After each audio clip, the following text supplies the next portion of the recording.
Hi everyone, it's me again, Alexa. So I posted a video going over the first class that I took on March 1st that was organizational behavior. I kind of went over like a little bit of what to expect for the course, and then kind of had to navigate through the final objective assessment. So I kind of want to do the same thing.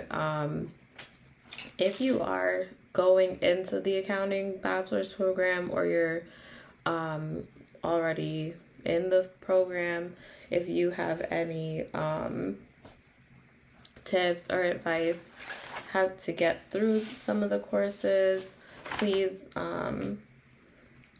leave a comment below for anyone that's starting or any future students.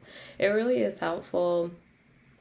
I spent a lot of time before I started the term watching videos, trying to get an idea of what to expect. And we're all going to experience things differently and go through the courses differently because we all learn differently. So I feel like I want to give my personal insight on how I did in the course and how I moved through it, and the level of difficulty in my personal opinion. So for fundamentals for success in business, I was actually surprised at how much effort I had to put into memorizing the concepts of the course. It really was a challenge. Maybe it's because I'm just getting into like the hang of memorizing, cramming, vocab again, because it's been a long time for me. So maybe once I get into that groove, it'll be a little bit easier as I continue to move forward. But I found it to be like a lot of information. It's just a lot to digest, and then it's hard to figure out what you need to know, what you don't need to know. So in this course, I tried to take the same approach that I did with organizational behavior, which was very heavy on vocabulary and key terms. This is a little bit different because you're not going to get too many questions on the pre-assessment or the objective assessment. That's like, the definition of. So I wouldn't memorize definitions or key terms per se. I think the challenge with this class is just understanding different situations and how that relates to the key terms. It's not so much as memorizing the definitions, but being able to apply that to different situations. So most of the questions are your manager rewarded you for doing a great job this week. What type of management, style is that? That basically is along the lines of the questions that you're going to get. I did study the pre-assessment right before I took the objective assessment, which is what I did with organizational behavior.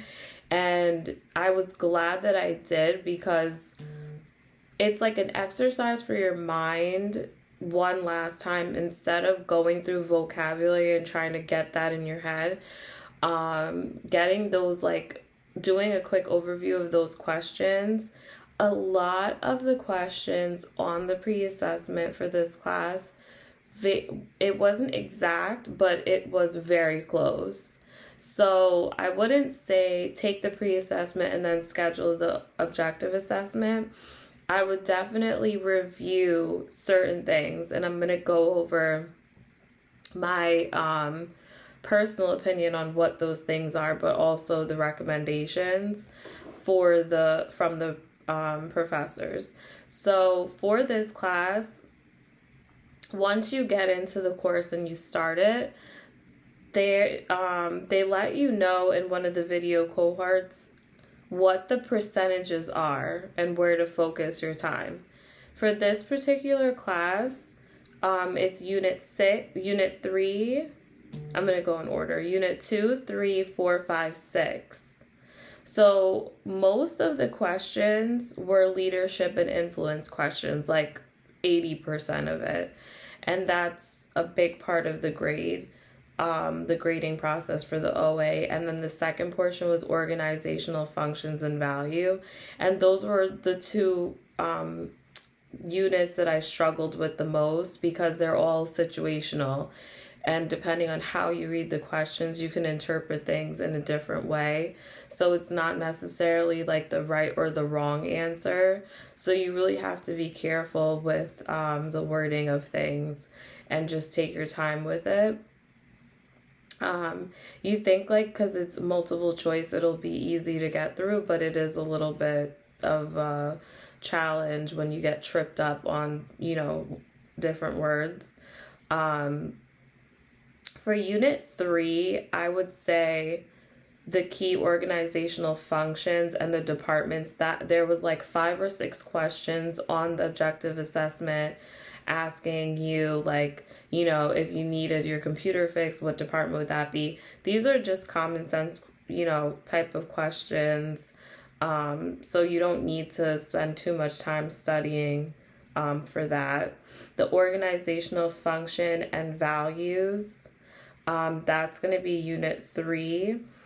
The things to remember are the levels of management and the roles. Interpersonal roles, informational roles, and decisional roles are the 3 ones that you want to be familiar with. For management skills, I would try to get a grasp on those management skills, the technical skills, communication and analysis skills. And then also first line managers, middle managers, and executive. There are a few questions on that. I would say maybe 5 questions on identifying whether someone's a frontline manager, top manager, or CEO. Again, you don't really need to study, you can kind of piece that together on your own. But there are some like tricky ways that they ask the question, so you could get hung up on that if you don't familiarize yourself a little bit. I would say to watch the videos, and then I'm going to link a Quizlet flashcard for the pre-assessment in the comments that you can study. I would recommend actually studying them and then take your pre-assessment. That way you know the information and you're not, cheating yourself out for the pre-assessment, because you really want to be able to gauge like where you need to focus, So if you cheat yourself out of that, you're going to jump into the OA thinking that you're going to pass, and then you're probably not. So I would do that. And then you want to know the 4 main quadrants for the competing values framework. There's a lot of questions about the competing values framework. I would say maybe 15 to 20 questions are about that.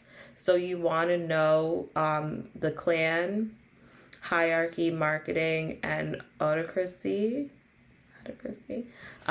So you kind of want to know like how to identify those. For the clan, I just remembered like nurturing, because that one came up a lot as a descriptive word. For autocracy, I would remember it by being entrepreneurial. Hierarchy, I remembered that one with like control, and then marketing is competitive.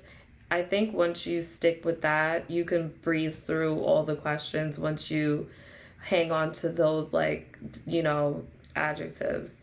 It makes it a little bit easier instead of trying to, like, memorize the definition, because it's really not going to help you to memorize the definition when they're not asking questions like, what, does it mean, when it's being thrown at you in like a like a situation.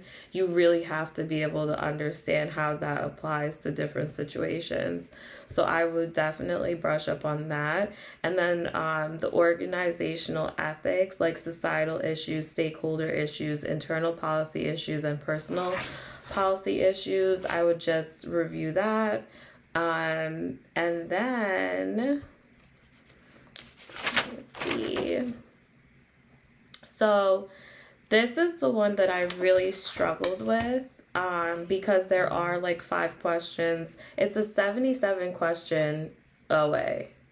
So, the stages of design, it doesn't seem like it's hard to memorize, but it really is a little bit of a challenge when you're trying to like cram everything in.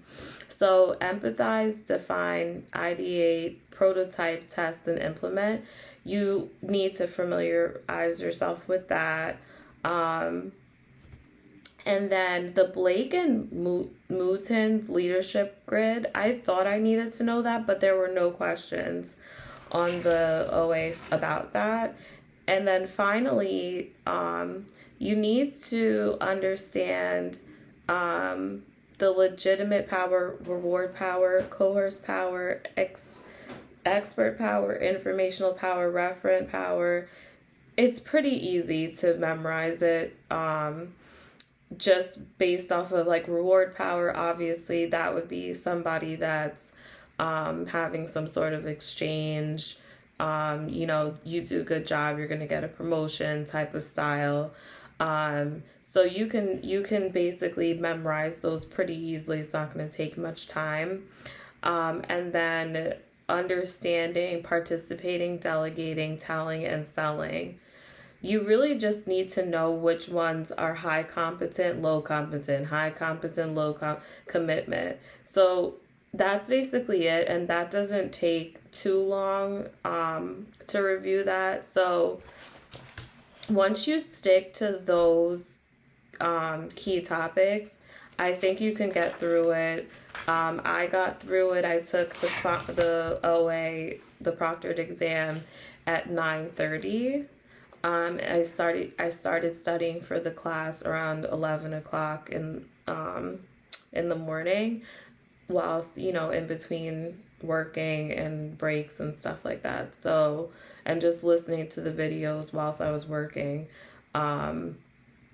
So I think that once you kind of focus on those topics, then you'll be good.